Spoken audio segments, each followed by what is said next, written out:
Selamat pagi Pak Albert, selamat pagi Bapak Ibu semua. Pagi Bu Ati, Pagi, pagi Bu. pagi Prof Saryono, Bu Kristi. Selamat pagi Pak Albert. Wah, pagi-pagi udah jalan nih Pak. Ke kampus tadi lah. Oh, kirain pulang kampung ke Payakumbu ya Pak. Di mana Pak? Pariaman. Oh Pariaman, Ajo ya. Jo. Bu Kristi, Assalamualaikum, semangat pagi. semangat Selamat pagi. pagi Bu Kristi. Satu kampus jarang Wah, ketemu. Iya satu kampus iya, jarang ketemu. Banjarmasin nih Prof, menikmati floating marketnya. Iya. Selamat Aduh, pagi Bu. pagi-pagi lah Bu. Pagi-pagi. Ayolah. Jadi kemarin saya baru tahu tuh Prof orang Padang sebenarnya. Tapi dari nama kan jarang orang Padang. Judulnya. Ah, kecuali yang lahir tahun 60-an Pak Albert. Oh 60-an banyak O ya. Nah, masuk Pak Gubernur kita kan. Iya betul. Dampak PRRI itu. Oh iya, jadi kalau nggak salah itu pas di zaman Soeharto juga kalau yang OO ini kan lebih gampang masuk PNS ya. Kalau nggak salah. Ya sebelumnya lagi jauh sebelumnya itu. PRRI itu kan tahun 60-an. Begitu. Baik, mungkin sambil menunggu Bapak Ibu lain yang bisa gabung nanti dari teman-teman panitia. Host sekarang kan Universitas Muhammadiyah Jambi itu Prof. Saryono, Bu Kristi. Ya. Jadi teman-teman salah satu teman dari UM Jambi sudah hadir juga nih Bu Ati, perwakilan dari Perkomawang.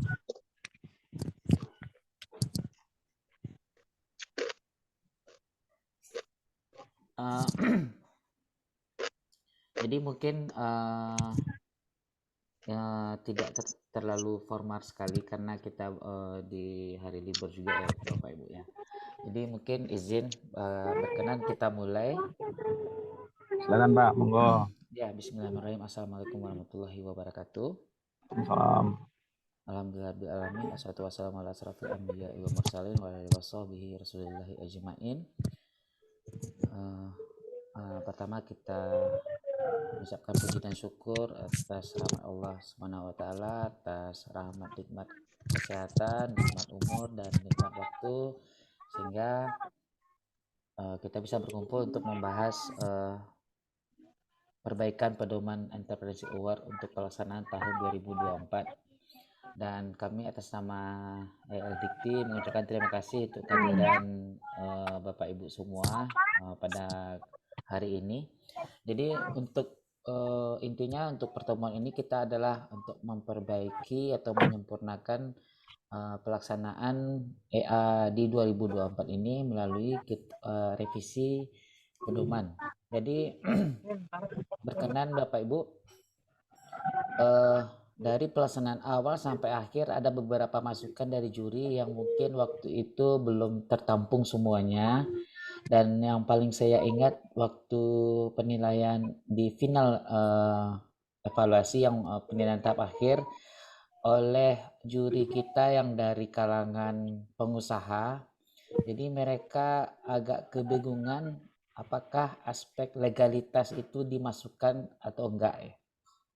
Karena kalau melihat dari kondisi real, kalau mau berkembang harus ada aspek legalitas seperti ada nomor RIB, MIB atau NPWP atau segala macam. Nah gitu, apakah mereka masukkan. Jadi kemarin di 2023 kemarin karena kita skopnya mahasiswa, jadi mungkin harapan awalnya itu berkembang dulu bisnisnya. Jalan dulu bisnisnya baru masuk, nanti kalau mau ke yang besar baru ambil aspek legalitasnya.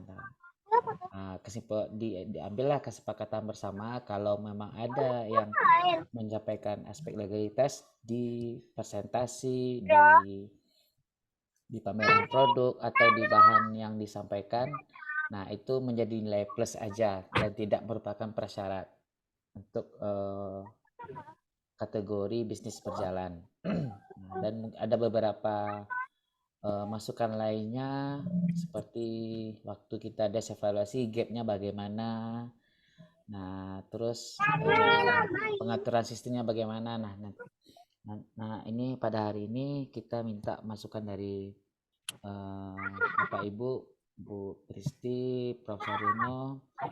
Tidak berlama-lama sih, cuman kita minta beberapa masukan. Nanti izin kami langsung share di screen beberapa ini beberapa penilaian yang dilakukan di FEA tahun kemarin. Untuk di tahap final ada 2 penilaian. Pertama itu penilaian portofolio. Jadi mahasiswa finalis yang sudah lolos dari evaluasi itu mengupload kembali proposalnya. Mungkin mereka akan perbaiki atau bagaimana. Dan masing-masing sesuai kategori mengupload poster dan video untuk rencana bisnis, dan untuk bisnis berjalan mengupload video dan sosmed. Dan terakhir di hari H-nya untuk rencana bisnis dilakukan wawancara dengan peserta, dan di bisnis berjalannya dilakukanlah pameran expo, dan langsung di tempat pameran itu juri melaksanakan penilaiannya. Nah, sementara untuk penilaian portofolio bagi finalis, jadi juri di juri di final itu kembali melakukan penilaian proposal mahasiswa. Penilaiannya sama dengan yang di evaluasi, cuman diulangi kembali.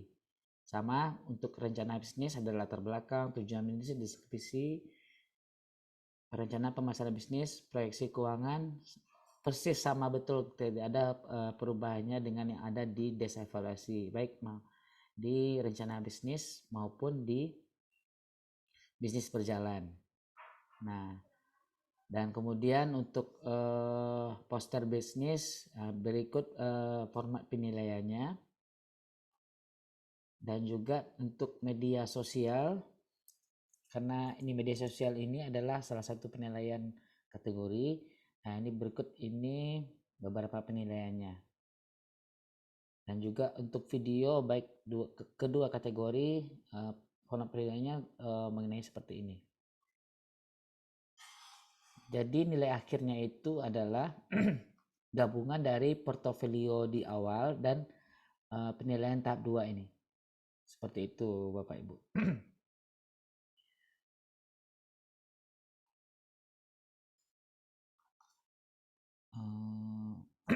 Kemudian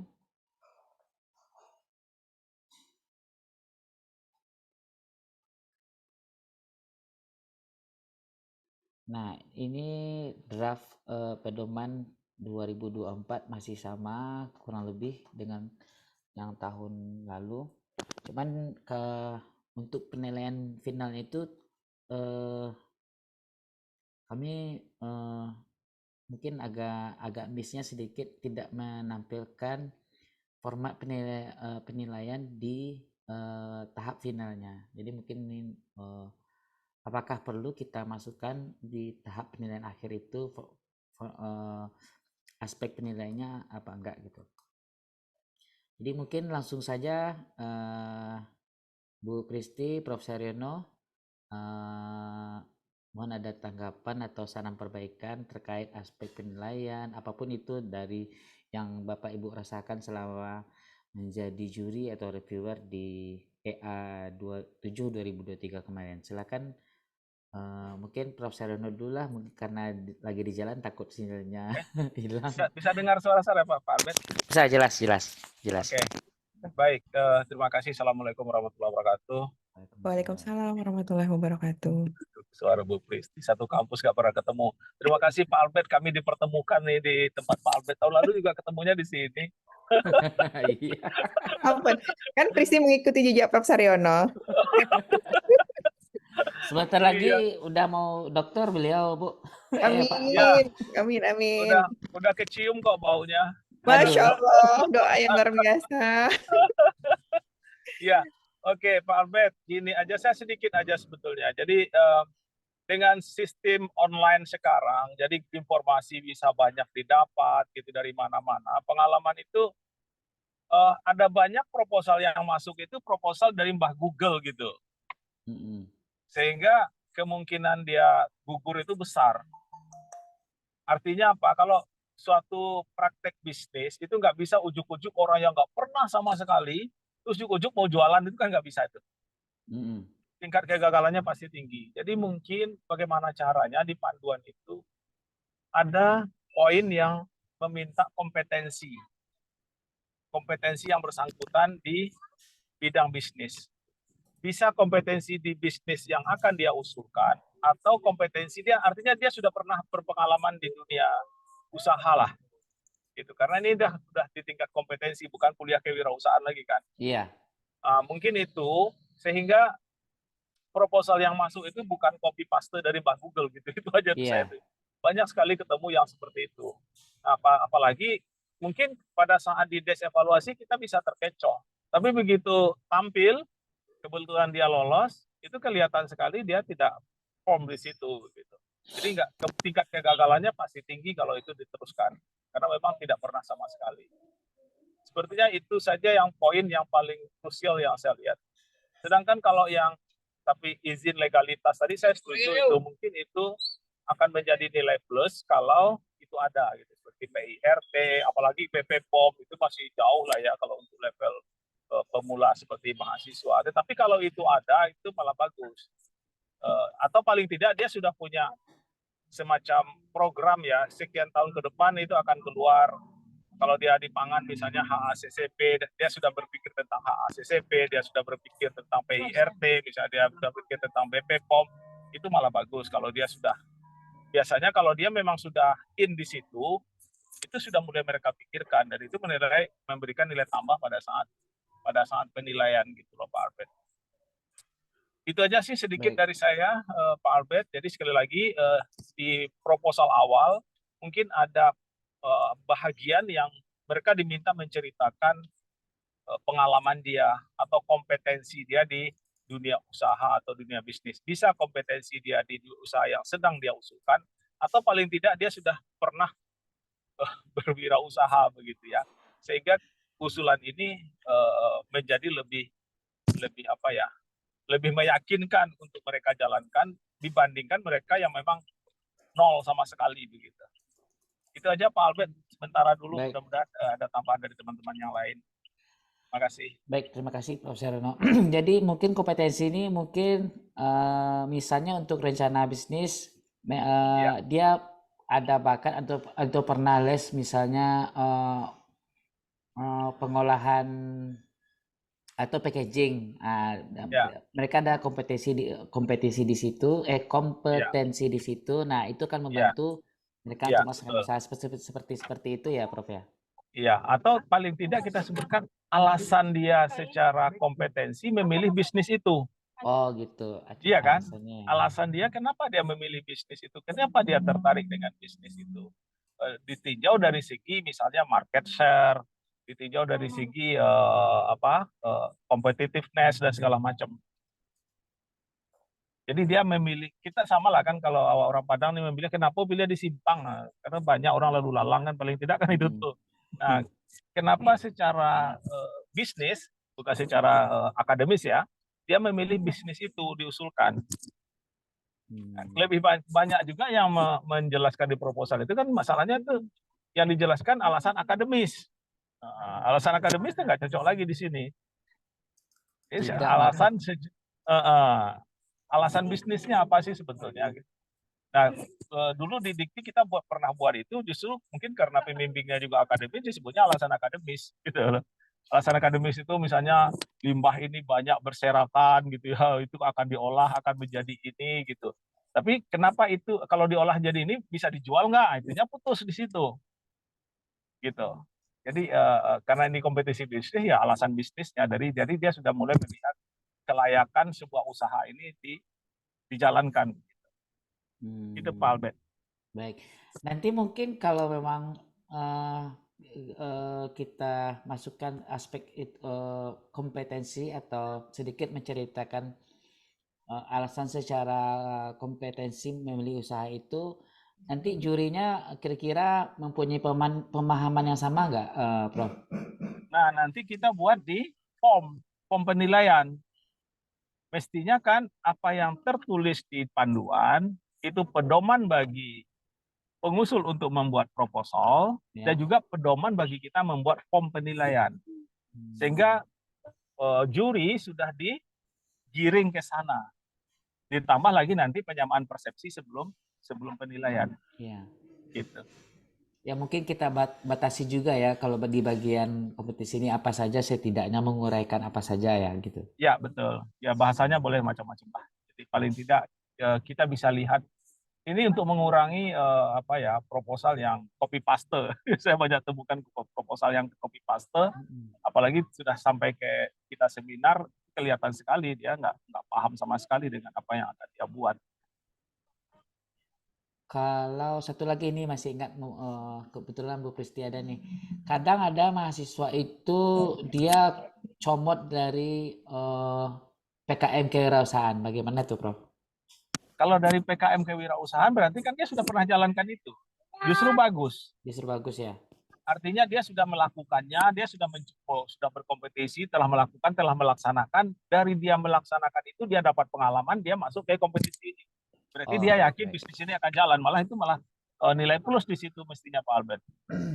Berarti ini ya Prof ya, kalau kemarin itu proposal yang memang sangat rapi, terorganize, sistematis, itu memang dari UMRI kan ya. Proposal-proposal PKM yang tidak lolos, khususnya PKM kewirausahaan yang tidak lolos, ini memang dimasukkan ke IE. Sehingga kualitas dari sisi kreativitasnya itu kan kita dapat nih. Ya. Dan mereka mau untuk mengubah format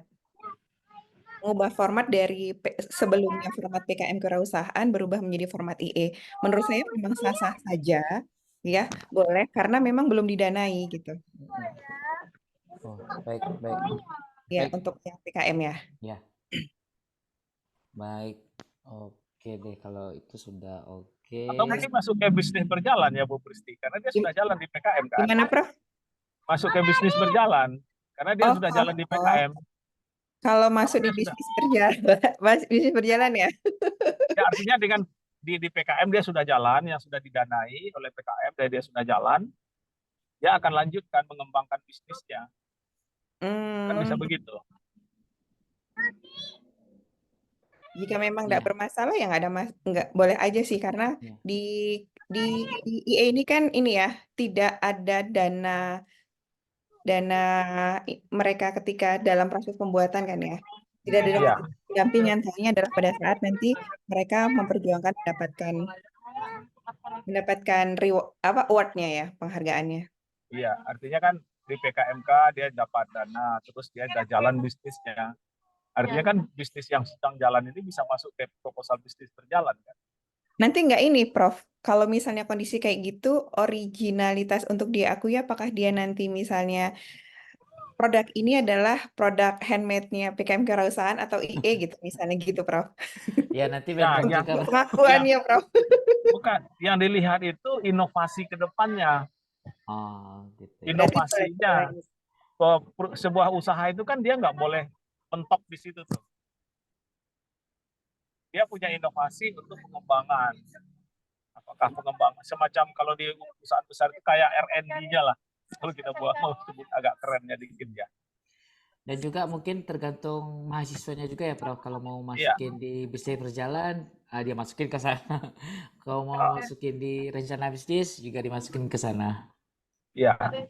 Ya, tergantung sih kondisinya di level mana gitu. Iya. Izin Prof. Sarono, Bu Pristi sudah hadir juga juri di final presentasi kemarin, juri akhir di Tanjung Pinang kemarin, Bapak Wayan yang silakan Pak Wayan. Selamat pagi. Pak Albert dan teman-teman, pada Prof juga di situ. Maaf ya telat tadi, baru selesai meeting di tempat tadi dengan beberapa teman. Iya. Izin Pak Wayan, kami kenalkan ini beberapa juri Entrepreneurship Award yang sudah bergabung dari 2017 lalu sampai sekarang. Tapi beliau lebih banyak di desk evaluasi, jadi penilaian awal. Siap, Ah, siap, siap. Jadi tadi sudah dijelaskan juga sih Pak Wayan. Tadi izin kita mulai saja ya Pak untuk menghemat waktu. Tadi sudah dijelaskan masukan dari Pak Wayan kemarin yang terkait legalitas bagi bisnis berjalan. Itu kan kita dilema kemarin mau dimasukkan sebagai komponen wajib atau sebagai nilai plus saja. Nah, mungkin kita langsung saja sih Pak Wayan. Jadi tujuannya pada hari ini untuk memperbaiki, menyempurnakan kembali kegiatan EA kita yang dilaksanakan di tahun 2024 ini. Jadi mungkin dari pengalaman Pak Wayan bergabung menjadi juri di tahun kemarin, mungkin ada beberapa masukan Pak. Silakan Pak. Ya. Baik, terima kasih. Salam kenal semuanya, senior semua nih, senior semua. Jadi kita untuk menghemat waktu, kemarin itu saya lihat, ya menurut hemat saya sebagai praktisi di dunia usaha, baik dalam skala kecil maupun menengah, kalau saya lihat legal standing itu mungkin bagi saya bukan menjadi keharusan, tapi pemahaman. Jadi penilaiannya itu dari pemahaman tentang legal standing. Jadi dari aspek hukum legal standing itu nanti akan berpengaruh terhadap apa dan bagaimana. Yang kedua, sekarang kita mengacu pada legal standing yang dibuat oleh pemerintah pusat dalam online single submission. Nah, pemahaman mereka tentang legal standing yang terbaru ini bagaimana? Misalnya kategori UMKM, berarti kan nanti masuknya ke KBLI yang termasuk risiko rendah. Nah, nanti kan muncul aspek penilaian dari situ, pengertian dia tentang kita runut satu-satu dulu, Mas Albert ya. Ya, silakan. Jadi pengetahuan dia tentang risiko rendah itu apa dan jenisnya apa-apa saja yang boleh dilakukan di situ.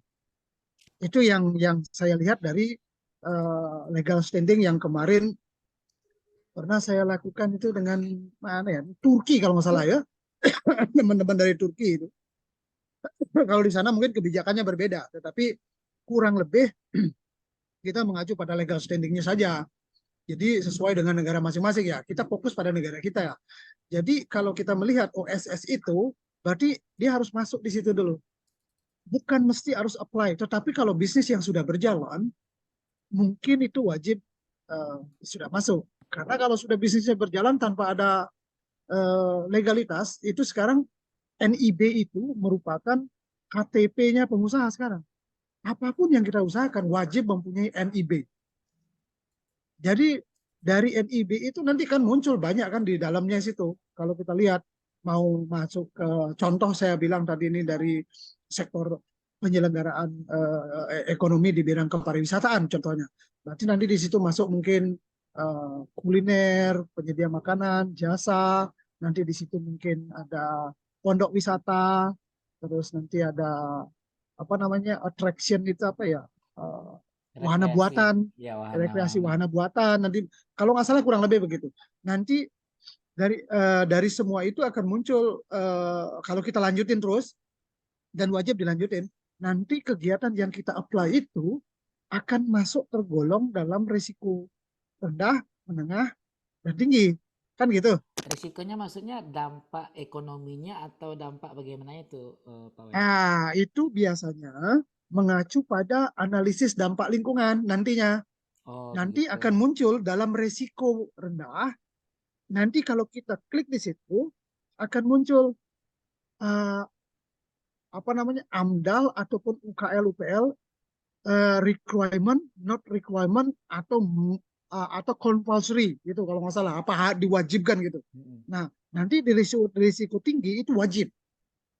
Terus juga nanti kalau sudah selesai pemetaan semua tentang AMDAL kawasan, sekarang kan lagi digalakan, ada beberapa provinsi sudah melakukan. Jadi nanti di situ apakah dikenakan tempat dia berusaha itu akan dikenakan IMB, apakah sudah melakukan itu? Kan itu jadi ini kan. Nah, di situ kan ada kontribusi itu. Nah, nanti itu ada di risiko rendah tidak perlu gitu. Nah, ini gitu. perlu digarisbawahi. Kalau dia tidak melakukan ini ataupun sebagai calon pengusaha dalam pengertian proposal, minimal yang kita audit di situ, yang kita kasih penilaian adalah pemahaman tentang itu. Kan begitu jadinya kan? Nah, kalau sudah melakukan kegiatan usaha, kalau tidak melakukan itu berarti dia ilegal. Bagaimana caranya menyatakan dia legal sedangkan NIB-nya tidak ada? Pemenuhan terhadap kewajiban atas PPh pasal 25 badan kalau salah 29 23, kalau yang jasa mungkin ada misalnya berpartner dengan yang lain, itu apa, PPh final yang 2%. Bagaimana cara dia untuk membayarkan itu sedangkan NIB-nya nggak ada. Dari NIB itu ke daerah itu untuk mengapply wajib pajaknya. Misalnya di jasa pariwisata itu kan dikenakan namanya pajak hotel dan restoran. Pajak hotel dan restoran ini bersifat daerah, artinya pajak pendapatan daerah nanti akan dikeluarkan oleh Dinas Pendapatan Daerah berupa NPWPD. Nah, kalau yang saya bilang tadi itu pasal 25, 29 dan lain-lainnya nanti juga mengacu pada apa namanya ini SPT tahunan, itu akan muncul dari KPP Madya atau Pratama, itu biasanya dari kantor pajak akan muncul NPWP yang bersifat nasional gitu. Dan itu kewajiban itu yang kita harus penuhi kan begitu. Nah, kalau menurut saya legal standing ini acuannya banyak. Apakah si pengusaha itu kategori berusaha melanggar hukum atau tidak? Itu satu. Kedua, apakah usaha itu dalam hal penghasilan dia itu dinyatakan penghasilan yang legal atau tidak? Karena nanti otomatis nanti kalau dia berpenghasilan, hasil dia itu tidak direkognisi oleh kantor pajak, nanti jadi sejenisnya pencucian uang itu bisa. Nanti akan muncul lagi, dulu pernah kita ingatkan adanya pajak amnesti kan. Nah, tujuannya arahnya ke situ. Kalau kita sudah mencantumkan dari hasil usaha tersebut, baik untung maupun rugi atau segala macamnya, otomatis hasil yang dia miliki oleh si pengusaha ini itu dianggap legal oleh kantor pajak karena dilaporkan lewat SPT tahunan. Jadi kalau kita di swasta arahnya ke situ, kalau dalam hal legal standing. Jadi konsep dasarnya adalah pengusaha itu bukan free untuk melakukan dirinya sendiri. Dia mempunyai atasan. Atasannya siapa? Reporting lainnya siapa? Negara. Kewajiban terhadap reporting lain ke negara itu, negara maupun daerah, ya itulah atasan kerja kita. Nah, bottom line-nya ada di situ. Kurang lebih kayak gitu loh, Mas Albert. Kalau ada yang kurang terlebih, maaf lah. Untuk langkah awal nih. Gitu. Baik. Terima kasih Pak Wayan. Tadi kami tangkap intinya terhadap legal standing ya. Jadi legal standing itu identitas bagi pengusaha, KTP-nya pengusaha. Ini kalau nggak ada KTP kita nggak bisa ngapa-ngapain lah istilahnya ya, untuk berkembang, apalagi untuk berkembang dan maju ya. Ya. Itu jadi monggo lanjutin dulu dengan mungkin ada masukan dari beberapa kawan-kawan. Nanti kita lanjutkan ke arah menuju pengembangan usaha yang sudah berjalan ataupun proposal usaha yang berjalan untuk mendapatkan funding. Ini salah satu nanti kita jadikan indikator kalau mau mengembangkan usaha. Jadi pemahaman tentang itu nanti kita mungkin perlu kita lakukan analisa sedikit dari mahasiswa-mahasiswa, pemahaman tentang next project-nya itu, artinya kan mau meningkatkan tentu harus melakukan penggalian dana. Caranya adalah funding. Nah, nanti mungkin kita jelaskan dari situ beberapa step by step. Ya, tunggu Mas. Baik, Pak. Terima kasih Pak Wayan. Silakan Bu Pristi, Prof. Serino ada tanggapan atau bagusnya dari sisi akademis nih, beliau dari akademis nih Pak Wayan. Bu Pristi, silakan Bu. Oke, baik. Terima kasih banyak. Salam kenal, Pak Wayan. Luar biasa nih ya. Kita dunia praktisi dan juga akademisi disatukan untuk memajukan kewirausahaan adik-adik ya, mahasiswa. Baik, berkaitan dengan legal standing tadi ya, Mas Albert dan Bapak Ibu, memang sejalan kan ya, sejalan dengan yang Kemenkop UKM RI yang saat ini memang sedang menerjunkan seluruh mentornya untuk memfasilitasi UMKM yang skala rumah tangga pun dalam hal pengurusan NIB, nomor induk berusaha yang mereka bisa daftar secara gratis melalui online sehari jadi, OSS namanya. Jadi sekiranya memang ini akan menjadi bagian dari aspek memajukan usaha adik-adik, maka mungkin sistemnya nanti bisa kita ubah ya, sekiranya dari LLDT ini bisa dilakukan setelah pengumuman mahasiswa yang lolos, baik yang rencana bisnis maupun yang sudah bisnis berjalan, itu seluruh pesertanya kita berikan pendampingan dari LLDT, pendampingan apa-apa saja, termasuk di dalamnya adalah legal standing tadi gitu. Sama seperti kalau kita lihat program P2MW ya, Iya. ya kan ada beberapa pendampingan dan ini mungkin bisa menjadi salah satu acuan yang bisa kita lakukan. Walaupun sebenarnya di dalam proses adik-adik selama menyusun proposal IE, saya yakin dan percaya bahwa sudah banyak nih mereka yang terpapar dengan adanya pengurusan NIB. Sejalan ya PKM juga kalau mereka udah ketahuan lolos didanai, itu mereka pasti udah pada ngurus NIB ini, Mas. Nah, mungkin gambaran dari saya seperti itu karena memang OSS ini gratis, tidak menyulitkan adik-adik mahasiswa, tidak memberatkan, apalagi di IE ini kan kita tidak memberikan dana pendampingan bagi adik-adik yang lolos gitu ya pada saat menjadi peserta atau finalis. Syaratnya susah nggak, Bu Pristi? Enggak. Syaratnya sehari jadi. Cuman KTP aja dan mengisi-ngisi form. Yang ngisi-ngisi data, terus kalau nggak salah paling ada surat ini ya Pak Wayan ya, surat keterangan dari kelurahan atau Dari apa? lurahan Ya, ke desa, iya. ataupun mungkin nanti adik-adik itu mungkin belum mempunyai NPWP ya. Nah itu sebenarnya NPWP bagi anak yang sudah kuliah itu wajib ya. Tapi kalau memang belum ada, itu masih bisa dikosongi kok sekarang ini. Iya, Berarti NPWP nggak wajib ya? nggak wajib. Surat-surat keterangan dari kelurahan aja dan itu sepertinya mudah ya, tidak menyulitkan adik-adik mahasiswa. Jadi yang PKM pun juga sudah mengurus NIB ya, syarat wajib. Gratis soalnya kan kita tidak memberatkan, khawatirnya adik-adik udah nggak didanai Iya. gitu ya, diwajibkan oleh kampus, terus nanti Iya. harus banyak bayar misalnya. Sedangkan saya aja gratis kok, Bu. Oh iya, Iya. siap Pak ya. Sambil berjalan nih, izin menyapa Ya, siap. panitia dari Jambi, Pak Siswoyo, Bu Wita. Selamat pagi, Bu. Salam kenal. Ya. Izin kami Selamat pagi, Pak. Baik. Salam Ini izin kenal Ibu, Bapak semua.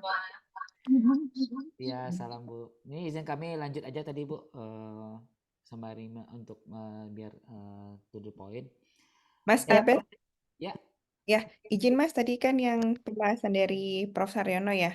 Saya sepakat sih Mas, mahasiswa itu yang berkaitan dengan syarat nanti tidak ada pilihan yang kan gini, kayak di syarat awal itu apakah sudah pernah ikut apakah pelatihan seminar berkaitan dengan kewirausahaan gitu.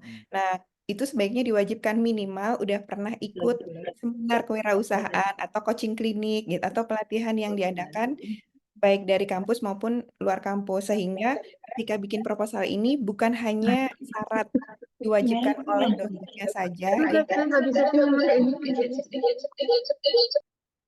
ya, yang mereka sama sekali nggak tahu tentang kewirausahaan tapi karena diwajibkan oleh dosennya sebagai kewajiban mata kuliah sehingga mereka copy paste semua. Saya ingat tuh ada satu perguruan tinggi waktu penilaian des evaluasi yang pertama ya. Satu kelas mereka bikin sistem semua, isinya di dalamnya itu mirip semua ya, bagus sih gitu ya. Maksudnya bagus, tapi copy paste indikasi copy paste-nya itu luar biasa gitu. Ya, mungkin itu bisa nanti sebagai perubahan yang kemarin tidak wajib, maka minimal ketua atau anggota di dalamnya sudah pernah mengikuti seminar pelatihan atau coaching klinik tentang kewirausahaan. sebagai bekal mereka dalam menyusun proposal tersebut. Itu sebagai poin di diskusi yang awal tadi ya, Mas. Terima kasih. Baik, terima kasih Bu Pristi. Jadi mungkin nanti syaratnya, ya silakan Prof. Silakan Prof. Ya, oke. Selamat pagi Pak Wayan. Salam kenal. Ya, saya setuju sebetulnya dengan yang disampaikan Pak Wayan dan Bu Pristi tadi ya Pak Albert ya. Ya paling tidak yang membedakan kita EA yang dengan mereka yang berusaha di luar sana juga itu kita legal standingnya juga sudah mulai dipikirkan di awal. Dan itu setali sebetulnya dengan apa yang saya sampaikan tadi, yang disampaikan Pak Wayan itu mirip-mirip seperti feasibility study kan ya. Feasibility study, kelayakan usaha ini untuk dijalankan dari segi legal standing, juga dari segi bisnis, nanti akan dapat di situ. Jadi saya rasa bagus kalau itu bisa kita kristalkan dalam bentuk panduan begitu ya. Sehingga proposal yang dihasilkan itu legalnya secara bisnis dia layak, secara legal standingnya juga sudah menuju ke arah sana. Paling tidak tadi mereka sudah memahami gitu loh aspek-aspek yang berkaitan dengan legal standing di bidang bisnis gitu. Jadi saya rasa bagus Pak Albert, saya setuju itu untuk dikombinasikan antara tadi. Jadi kesemuanya itu sebetulnya nanti feasibility study sampai ke return on investment kalau yang besar kan ya, atau social return on investment gitu ya, sampai ke sana. Tapi ini karena di awal paling tidak kita minta pemahaman dia dulu, terutama yang bisnis berjalan tadi. Itu Pak Albert, terima kasih. Baik Prof. Sarena. Baik, ini diskusinya hangat banget. Ya Pak Wayan, silakan Pak. Siap, kalau memang setuju saya itu dengan Prof. Sarwono, saya rasa sudah mungkin dari tahap awal tentang legal standing itu mungkin bisa dikristalisasikan lah. Karena menurut saya sih penting ya untuk memberi pengetahuan. Ini arahan kita ini kan menuju nanti, saya berharap semuanya mahasiswa itu memang mempunyai pemikiran output dia dari perguruan tinggi memang sebagai entrepreneur gitu. Jadi setelah dia keluar nanti, proposal yang dia buat tadi itu bisa dijadikan untuk proposal ke sleeping partner. Iya. Misalnya ke contohnya ke Prof, saya atau cari investment begitu. Iya betul. Proposalnya kalau seperti itu, terus terang aja kemarin kalau proposal itu diajukan ke saya, satu pun saya tidak akan memfunding dana saya ke situ gitu. Secara otomatis saya akan takut. Saya memfunding sesuatu yang ilegal jadinya gitu. Nah ini mungkin arahannya ke sana nanti Mas Albert, karena bukan tujuan kita diskusi ini kan bukan hanya nanti sekedar mahasiswa itu hanya oke, saya mendapatkan dana, hore, sudah selesai gitu. Enggak, saya harapannya bukan begitu. Kita harapannya adalah kontinuitas ini yang harus kita pertimbangkan gitu. Berkesinambungannya gitu. Oke, kita masuk yang ke ranah kedua yang ada hubungannya dengan legal standing tadi ya. Itu mungkin kita boleh lakukan sedikit study feasibility ataupun acuan untuk penentuan skor dari fundingnya tadi. Jadi pemahaman dia tentang funding itu bagaimana untuk mendapatkan dana. Nomor satu, mungkin lakukan crowdfunding ataupun sebagai fund manager. Contohnya, saya nggak paham dalam bahasa akademik apa ya namanya fund manager itu. Jadi mengumpulkan orang lewat berbagai jenis latar belakang. Misalnya mau fund ngambil 1%, 2% gitu. Jadi bahasa sederhananya adalah IPO yang paling terkecil. Nah, itu modelnya, Mas. Kalau IPO kan sudah go public ya. Iya, betul. Jadi dia bisa menjual, oke, saya punya proposal seperti ini, plan saya bagus, proyeksinya seperti ini, terus return investment-nya seperti ini. Ah, itu bisa, dia perlu dana, itu boleh dia lakukan crowdfunding. Nah, untuk menjalani crowdfunding ini bukan sederhana.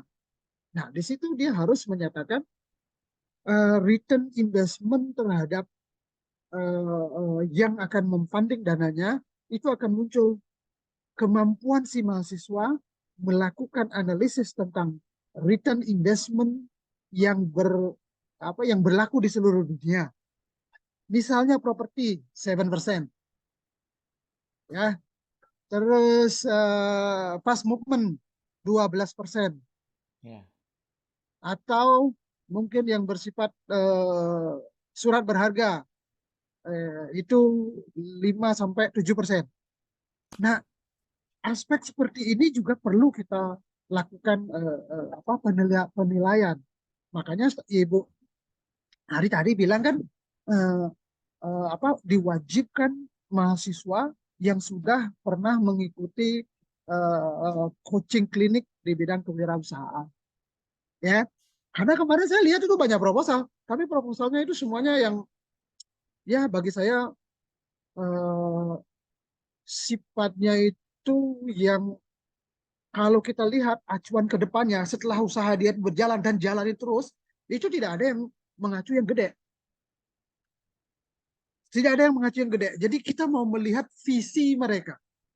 Pingin kita itu visi mereka itu adalah contoh setara mungkin Sandiaga Uno atau siapa begitu. Jadi kan bisa terjadi seperti itu dengan cara membekali mereka dengan cara seperti yang kita bilang tadi, legal standing, pemahaman tentang investment, pemahaman tentang pengelolaan fund sebagai fund manager.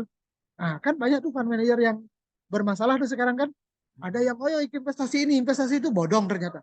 Nah, ini tujuan dikti itu kan dari teman-teman akademis juga kan harus mendidik ini gitu. Sehingga tidak terjadi kriminal di bidang investasi gitu. Misalnya contohnya saya kayak kemarin saya ada investasi juga sama mahasiswa itu sedikit mahasiswa di sini. Jadi saya bilang oke, saya invest sekian di sini iuran. Oke. Dari diskusi itu harus membuat adu argumentasi atau penilaian tentang yang mendanai dan yang terdanai sebagai pengelola. Pengetahuan dia tentang ngambil share-nya itu share terhadap itu mau berapa persen dan berapa persen. Idealnya itu yang kita ambil, Mas.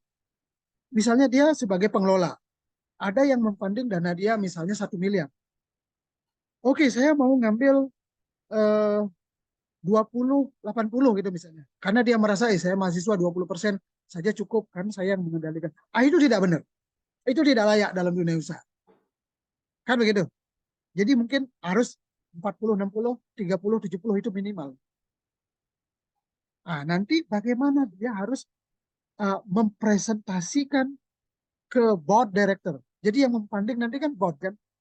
Jadi indikasi-indikasi itu perlu kita cantumkan minimal ada kalau kita bilang apa ya? Risk assessment.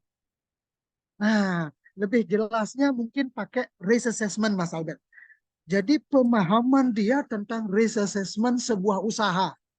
Mungkin kalau di Indonesia teman-teman pakai mungkin SWOT kali ya. Ya, SWOT mungkin kali ya. Jadi mungkin boleh pakai itu pengetahuan dia tentang kelebihan usaha dia di mana, kelemahan usaha dia di mana, terus kelebihan minus kelemahan itu akan menghasilkan conclusion. Kalau conclusionnya nanti kita beri indikator antara yang kekuatannya, strength-nya, misalnya 0 +1 sampai +5, weakness misalnya 0 -1 sampai -5, so otomatis kalau strength dengan minus weakness akan menghasilkan indikator kan.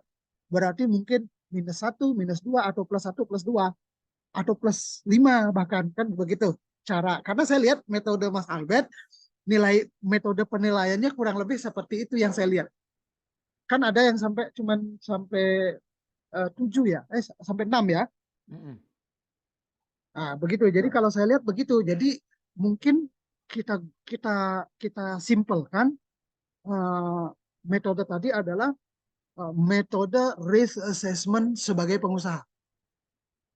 Nah, Risk mungkin sebagai mungkin pengusaha. harus di bahasa Indonesia kan kita kan tidak boleh menggunakan bahasa asing ya dalam itu Bahasa ya. Indonesia yang baik di Indonesia. Ada undang-undang Prof, ya Pak Wayan. saya minta maaf nih Prof, betul-betul saya minta maaf. Saya nggak paham bahasanya itu gitu. Jadi Benar-benar nggak bisa di Indonesia kan malah jadi nggak jelas nanti. itu betul Ada Prof. tulisan flash disk di Indonesia kan gitu ya. Download di Indonesia kan malah jadi nggak jelas. Jadi membingungkan Prof. Bingung kan Jadi benar. jadinya bahasa interpretatifnya jadi banyak banget gitu. Iya Jadi benar Bro. mohon Iya, itu Pak. dipikirkan baik-baik dalam tata bahasanya, linguistiknya itu Iya. yang tidak melanggar aturan gitu ya. Iya, Tetapi saya lihat risk assessment itu menurut saya itu nilainya harus gede banget kita berikan, porsinya harus banyak di proposal bisnis. Karena dia harus mengkaji itu tuh Prof. Kalau kajiannya nggak benar kita nggak akan memberikan funding tuh. Nah sekarang yang sebagai fundingnya kan L2 Dikti nih sekarang. Iya. Ya kan saya sebagai tim finalis, Bu Ari, Prof sebagai tim finalis, saya kan bekerja sama Dikti. Benar. Jadi intinya yang memfunding mereka adalah Dikti. Jadi saya adalah bagian daripada Dikti.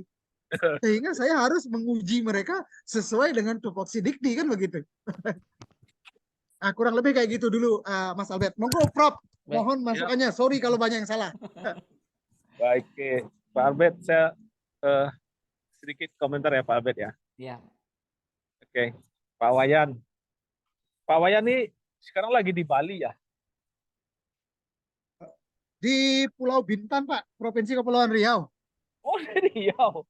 Pantesan disebutnya Wayan. Sebab dulu ada senior saya namanya Pak Putu ya. Saya di Unri Pak. Terus Pak Putu, Unri ya? Unri. Jadi Pak Putu ini setelah pensiun pulang kampung ke Bali. Nah, begitu saya sampai ke Udayana, saya tanya teman Udayana, Pak, ada senior saya pulang kampung dari Riau ke Bali, namanya Pak Putu. Dia bilang di sini banyak putu Pak. Putu yang mana ya Pak ya? Kalau kita bisa hitung Pak, mungkin ada kurang lebih 3 juta atau 2 juta namanya putu Pak. Iya makanya. Tapi kalau di luar Bali bolehlah dipanggilnya Pak Wayan gitu ya, karena cuma satu-satu gitu ya. Oke, baik Pak Albert, saya rasa saran Pak Wayan itu bagus sekali ya. Cuman kadarnya ini Pak Wayan, ini mahasiswa ini baru kadang-kadang dia belum pernah berwirausaha, ada peluang ini dia mulai gitu. Nah, makanya tadi bahasa saya barangkali diturunkan sedikit dulu supaya nggak shock, visibility study awal aja dulu. Sehingga dia jangan-jangan dia nggak ngerti istilah ROI, SROI, BEP, HPP, mereka belum ngerti semua itu mungkin ya. Jadi begitu langsung masuk ke sana mungkin panik nanti. Kalau saran saya sih Pak Albert, kita minta mungkin ya seperti kata saya tadi, visibility study awal. Jadi tentang market share, tentang margin, tentang HPP, bagaimana menghitung HPP. Rata-rata Pak semuanya belum bisa itu Pak. Kalau kita pengalaman selama ini dia buat, dia jual, dia bilang laku. Dari mana lakunya juga nggak pernah ada kajian gitu. Nah, kalau kita giring seperti yang sampaikan Pak Wayan ke arah sana sedikit dulu, sehingga ini menjadi suatu hal yang semacam meningkatkan kapasitas mahasiswa kita lah sedikit dari pemahaman dari sudut pandang seperti Pak Wayan dari dunia usaha. Jadi nggak bisa seperti buat jual langsung laku, kan tidak seperti itu. Ya bagaimana ini layak jual, layak laku, nilai competitiveness-nya berapa dan segala macam mungkin bisa dirangkum dalam ringkas dalam bentuk visibility study awal begitu. Saran saya begitu. Jadi sehingga tadi juga bagus dia sudah memahami legal standing, juga memahami kelayakan usaha ini untuk dikembangkan. Pemikiran saya begitu Pak Wayan. Tetapi saran Pak Wayan sebetulnya sangat bagus kalau ini bisa dilakukan. Cuma kalau mula-mula berikut ini langsung berubah dari keadaan sebelumnya ke keadaan sekarang, saya khawatirnya tuh shock Pak. Ideal memang. Jadi untuk mencapai ke keadaan yang ideal itu ada middle situasi. Di tahun ini kita coba sedikit memasukkan aspek yang Pak Wayan sarankan gitu. Itu Pak Albert, saran saya Pak Albert. Terima kasih. Baik, Prof. Sarena. Terima kasih Siap, juga Prof. Pak Wayan. Saya rasa bisa diambil tuh Mas Albert. Ya. Mungkin kadarnya yang kita diskusikan tadi, mungkin kita dari out of 100%, mungkin diambil 30%. Gitu. Ya, bertahap begitu. Jadi mungkin biar mereka itu mengerti sebagai pengusaha itu harus melakukan study feasibility terhadap produk ataupun jasa yang dia akan lakukan gitu. Sehingga nanti persamaan usahanya jenisnya apa, market di sekitaran luasannya berapa, jumlah konsumennya berapa, nanti akan muncul share market dia itu berapa persen terhadap bisnisnya gitu. Iya, betul. Jadi kan kurang lebih gitu, Prof ya? Benar, segmentasi misalnya, pertumbuhan pasar, rata-rata belum ada yang memikirkan itu, Pak. Jadi dia buat aja. Mungkin tahun depan kita rubah lagi, nanti kita mengacu pada teman-teman yang di akademik itu yang ya mana tahu ada S2, S3 mau, itu menggunakan metode statistik metafisik AI. Nah dari situ juga bisa ngambil. Kayak saya aja ngambil juga dari situ juga. Jadi kita bisa mengetahui perilaku pasar atau perilaku konsumen. Ya. Ya kurang lebih kayak gitu Mas Abed. Jangan itu ya sedikit-sedikit lah, pelan-pelan gitu. Iya. Mungkin di bagian sininya Pak ya. Sebentar, saya coba share. Ini kan di format usulan itu kan ada pendahuluan, metode, rencana dan rencana pelaksanaan, rencana anggaran biaya, dan keberlanjutan. Nah, di awal ini ya, tentang visibility studies itu ya. Ya, betul Mas Albert. Di situ dia masukkan Mas Albert. Oh, begitu.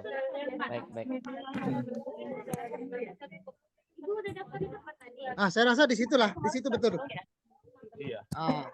Terus mungkin nanti Mas Albert juga dari penilaiannya ya, dari yang akan dinilainya itu loh Mas Abed. Dia mungkin kan di situ ada banyak kan dari sosial medianya, dari ininya, kan banyak kemarin kita nilai kan. Mungkin dari situ salah satunya juga harus dimasukkan sehingga dia akan mendapatkan kelayakan terhadap nilai itu tadi. Misalnya kita nilai 5 gitu kan, indikasinya apa nanti kan gitu. Nah kayak pembobotan ya. Ya dibobot. Nah, kayak ini contohnya nih. Ya. Ini yang bisnis berjalan ini. Ya, ini bisnis aspek inovatif dan kompetitif dan teknologi bentuk pembaruan inovasi. Faktor pendorong inovasi. Ini sebenarnya sudah bisa nih Mas, karena di sini ada faktor-faktor pendorong inovasi. Ini salah satunya yang tadi saya jelaskan juga masuk bisa di sini. Cuman kemarin itu kita kan tidak mencantumkan di pendahuluan tadi itu tentang legal standing dengan perencanaan itu kan tidak ada di situ. Iya. Sehingga ini sebenarnya nih arahnya ini terlalu sempit Mas Albert. Jadi inovasi itu hanya inovasi terhadap produk dan jasanya saja di situ yang saya lihat.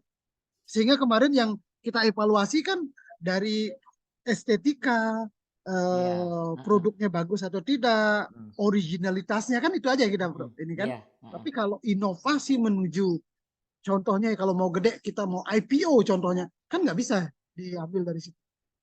Nah, makanya perlu yang di depan tadi ditambahkan yang Mas Albert buka slide tadi itu. Yang ini ya Pak ya. Dari Tanjung Pinang nggak ada yang ikut ya, Mas Albert?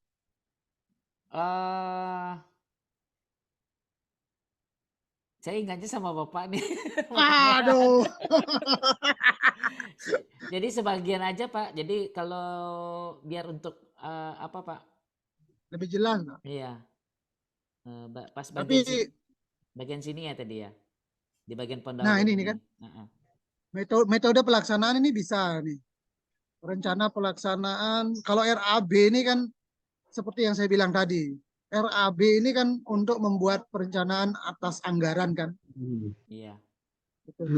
Berlanjutan ini di keberlanjutan rencana bisnis ini juga yang saya bilang tadi itu untuk mengenai funding. Saya masuk gitu di ya. situ. Oke. Funding. Karena apa? Tentunya nanti setelah dia merasa nyaman sebagai pengusaha, dia akan memikirkan bagaimana untuk mengembangkan usahanya. Larinya di sini, di funding. Dia kekurangan dana misalnya kan. Jadi saya juga awal-awal berusaha juga tidak menggunakan dana. Saya cuma menggunakan proposal dan kepercayaan. Semua orang begitu kok Pak. Ke bank contohnya kan. Oh ya, salah satunya di situ nanti dia bisa ini ngacu kepada perbankan yang bersifat SMI, Small Medium Enterprise Funding. Dari bank-bank itu kan ada itu. Ya Prof. Pak Wayan. Saya rasa ada itu Prof ya. Ada. Yang dari data Kemenq aja itu. Ya. Dana sekian M yang disediakan Kemenq itu yang ngambil justru umur 40 tahun ke atas, orang udah mau pensiun. Padahal dana itu ditujukan untuk startup muda sebetulnya. Iya, small medium enterprise kan? Iya benar. Terus di Ventura juga begitu. Arahnya ke situ tuh Mas Albert. Saya rasa betul. Ya. Sepakat kita itu semuanya dengan Prof itu. Iya benar.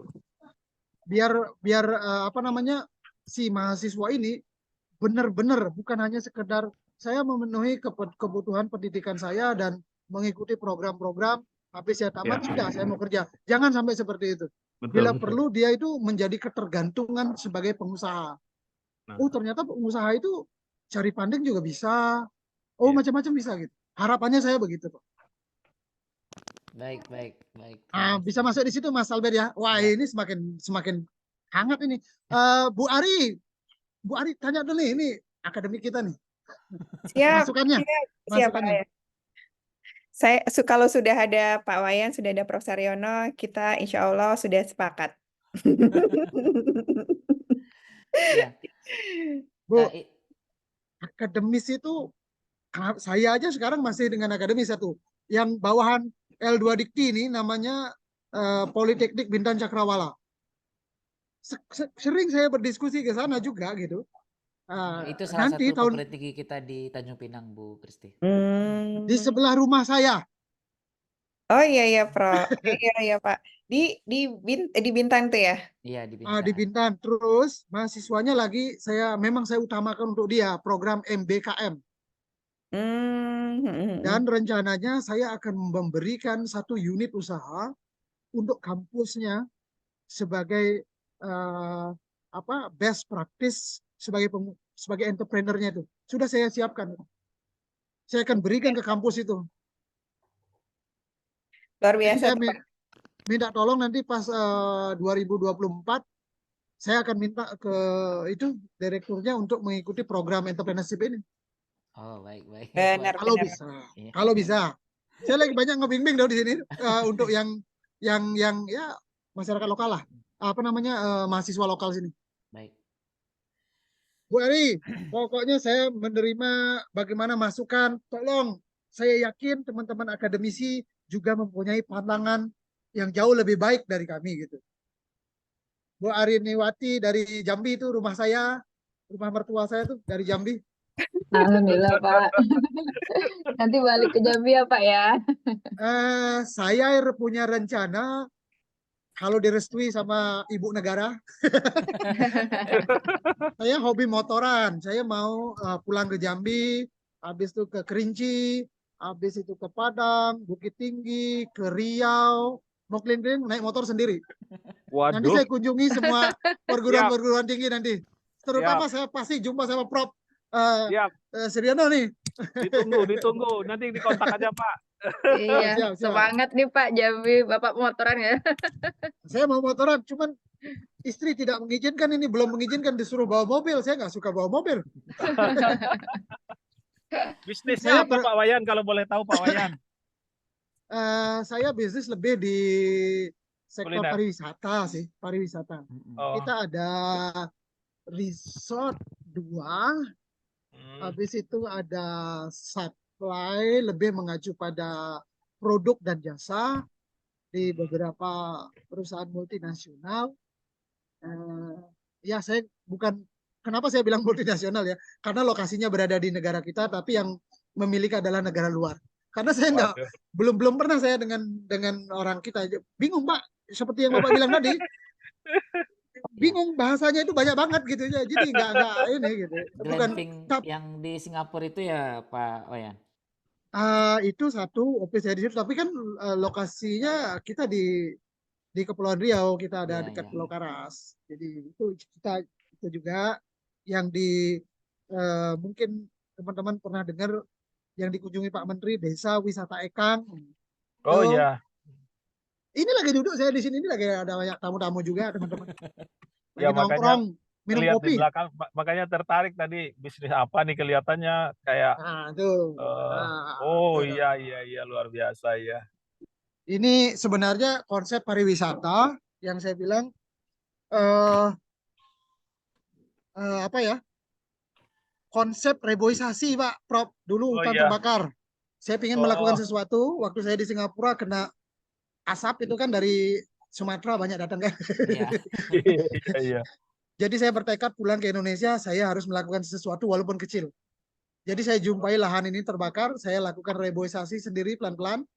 Habis itu mahasiswa dari Eropa banyak datang-datang, ya udah ayo nanam bambu. Kita nanam lah, kurang lebih ya 5.000-an lah pohon bambu. Habis itu pemerintah daerah datang, bantulah buat kegiatan wisata. Dia bilang, oke lah, saya buka lah. Saya bilang. Dan seperti itu, Prof. Bagus, Pak, sosiopreneur. Terkadang-kadang gini juga, Prof. Sebenarnya tujuan kita itu kan ini, dari mahasiswa ini, setiap perusahaan besar, dia mempunyai namanya program CSR. Ya. Ini diatur loh, diatur dalam undang-undang. Jadi untuk membantu entrepreneur muda bisa juga dari situ gitu.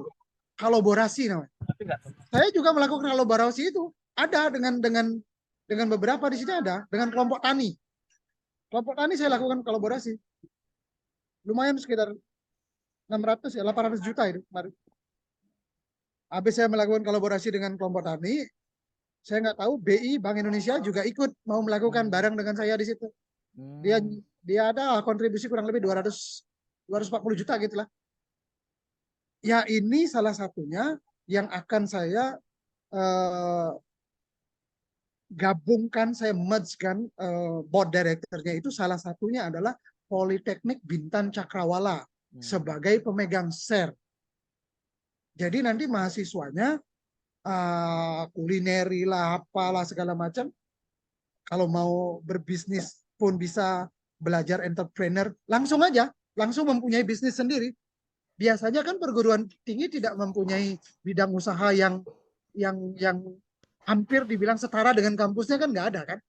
Yang ada itu mungkin sub kecil ya, biasanya kayak guest house, paling begitu punyanya kan. Nah, salah satunya yang ada itu di Bali, dulu namanya BPLP, sekarang namanya STP. Dulu saya tamat situ, di zamannya BPLP. Dia mempunyai hotel, Pak. Jadi mahasiswanya langsung di situ mengerti, yang accounting juga mengerti untuk mengatasi bahwa company kita ini sehat atau tidak.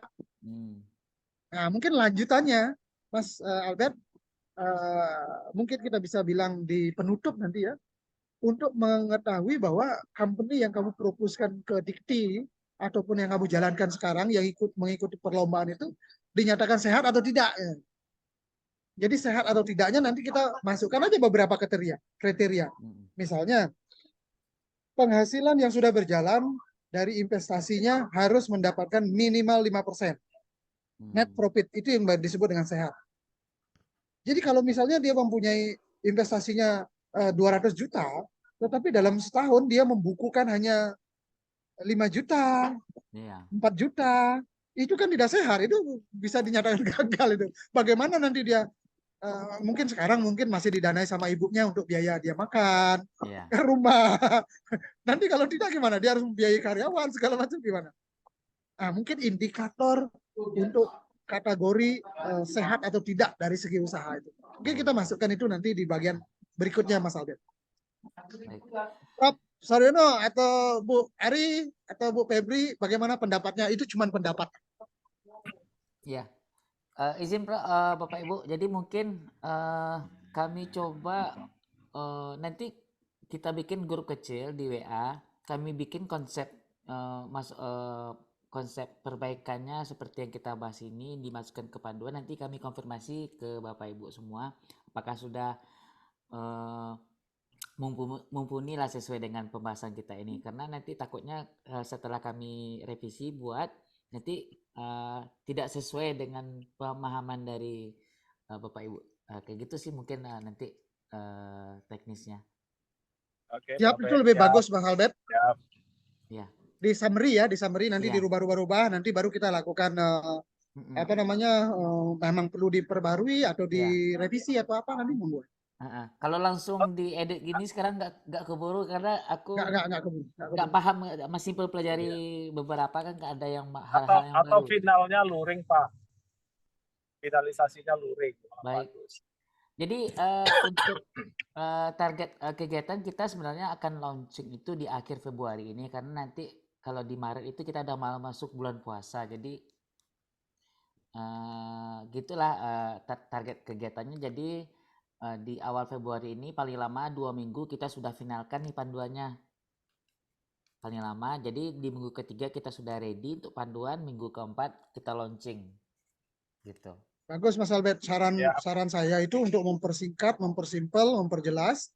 Karena apa yang saya bilang, Prof bilang, ibu-ibu bilang, dari segi linguistiknya kan masih biasa. Nah Mas Albert tentu harus membuat tulisannya yang akan menjadi apa namanya, visualnya itu kayak mana. Nah mungkin Mas Albert buat dulu itu, paling cuman sekali aja kita buat grup kecil udah selesai lah. Ya, mudah-mudahan bisa Pak. Jadi pertemuan ini nanti sudah saya rekam, nanti saya cerna kembali, saya rewet kembali, coba membahasakannya sesuai dengan yang bisa dipahami mahasiswa. Nanti kami konfirmasi ke Bapak Ibu semua, Bu Pristi, Prof. Saryono, Pak Wayan dan Bapak Ibu semua, dan nanti kami diskusi juga dengan panitia UM Jambi. Nanti setelah kita revisi semuanya nanti akan kita bahas kembali. Mungkin seperti itu sih. Oke. Penyelenggara berikutnya mana Mas Albert? Ini yang Pak Siswoyo, ini ketua panitia dari Universitas Muhammadiyah Jambi. Oh keren Jambi ya, saya harus ke sana tuh. Oh iya, Pak Harus Siswoyo. Pak. Karena saya mau pulang kampung. Makanya tadi ditunggu Bapak motoran biar nanti ada apa ya? Ada logo EA-nya menjelang Bapak motoran gitu kan. Road to Jambi gitu. Iya, saya kebetulan Bapak juga mantan pendidik ya. Bapak mertua di daerah Trans, Tanjung Jabung Timur. Oh, Tanjung Tim Pak. Benar, siap. Ya, dulu pertama saya ke sana tuh waduh di daerah IDT saya pikir. Ya. Itu daerah mangrove sekarang Pak. Jadi sekarang wisata sudah mangrove. maju. Wisata mangrove ada di situ Pak. Bagus di sana. Ya. Mungkin akan seru kalau kita bisa bertemu di Jambi. Terus saya berharap, ya harapan kita kemarin tuh dengan Mas Albert, L2 Dikti Regional 10 ini kalau bisa sebagai leading sektor yang berhubungan dengan entrepreneurship seluruh Indonesia. Jadi semua dikti yang ada termasuk yang di Jawa itu harus belajar ke 10 gitu. Ya, amin. Harapan kita begitu. Karena saya lakukan itu beberapa kali Mas. Termasuk matching fund segala macam. Memang capabilities-nya di sana juga belum sampai yang Mas Albert lakukan. Nanti baru jam Baik. Jauh masih Mas. Ya, Pak Sis. Dan saya rasa bisa.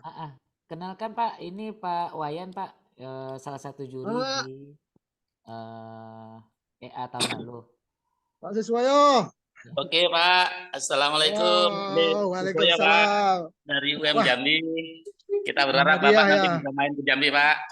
Keren Pak. Itu ya, semoga Bapak juga bisa pulang kampung ke Jambi, lihat Tanjung Jabung. Pasti itu Pak, pasti itu. Iya. Saya pengen tuh kemarin ada mahasiswa. Jambi, Pak.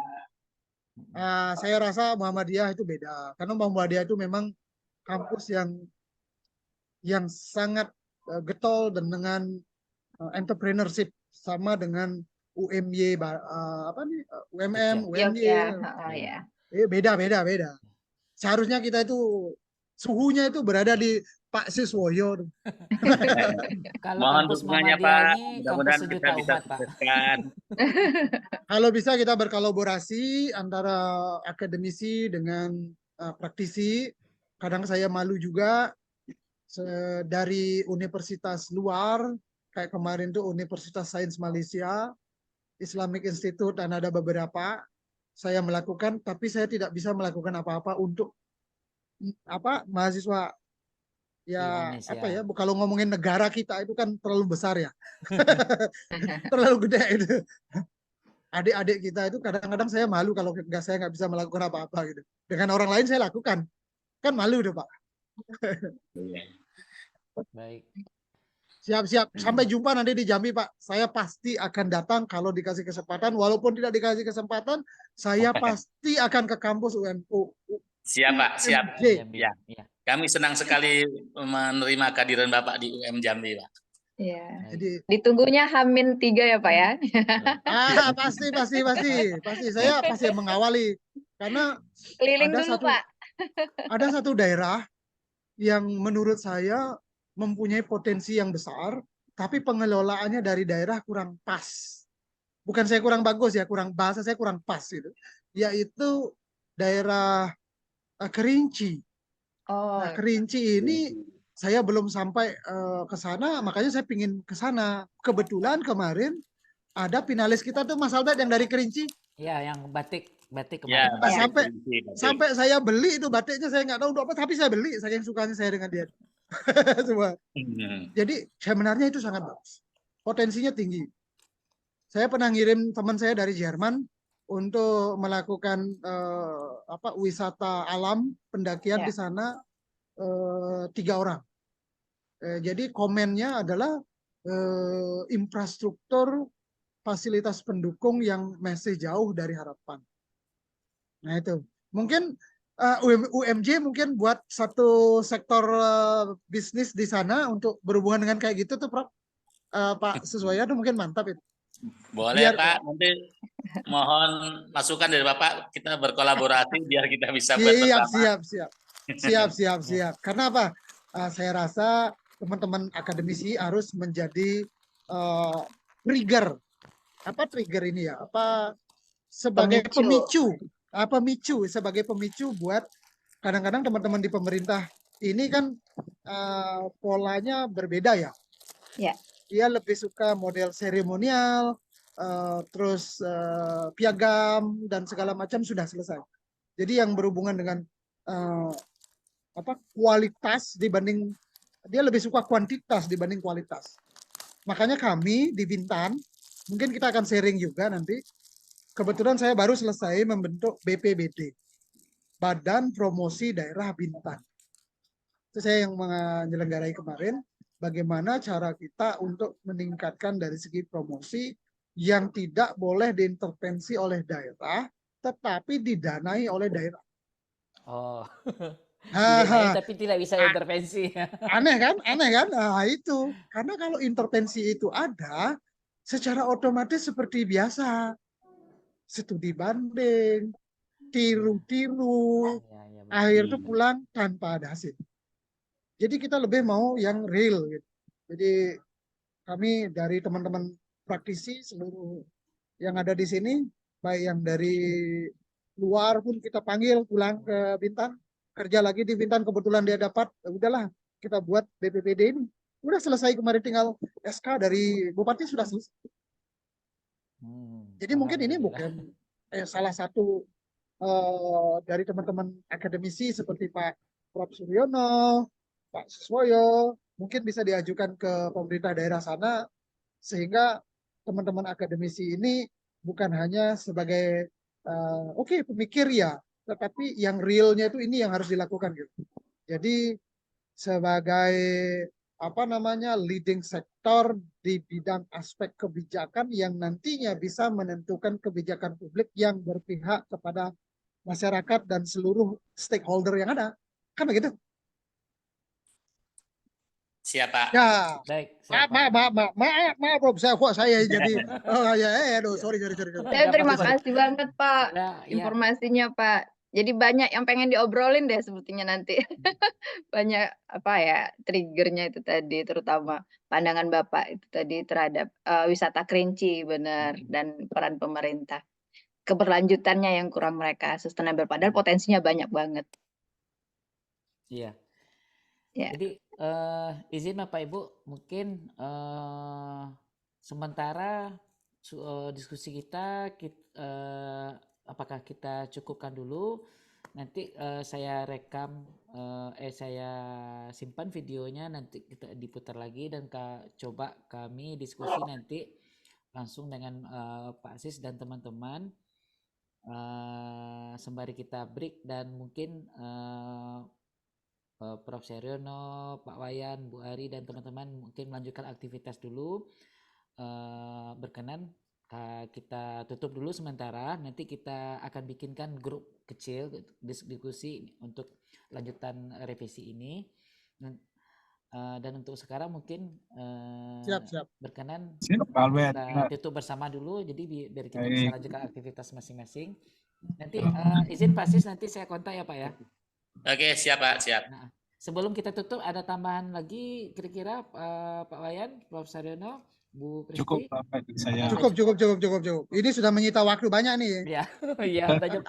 Maaf lah, saya banyak yang bicara saya doang nih. Gak apa-apa Pak. Itu kan kita kemarin jujur kalau dari EA sebelumnya baru 2 tahun kebelakang ini yang dari sisi praktisi itu lebih banyak kita dapat pencerahan lah gitu.